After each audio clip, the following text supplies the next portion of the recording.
Mənə bircə kəlmə can söyləsəydin, o bircə kəlmənə min can verərdim. Ömrümü, günümü dərd eyləsəydin, ömrümü, günümü dərman verərdim. Ömrümü, günümü dərd eyləsəydin, ömrümü, günümü dərman verərdim.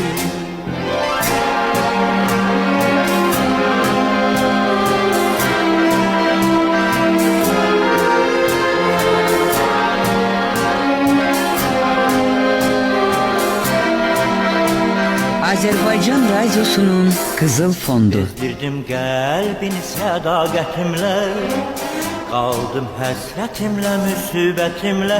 Könlümü alsaydın bu zülmətimlə, sənə bir ışıqlı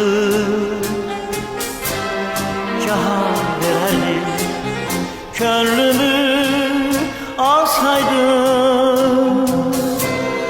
bu zülmətimlə, sənə bir ışıqlı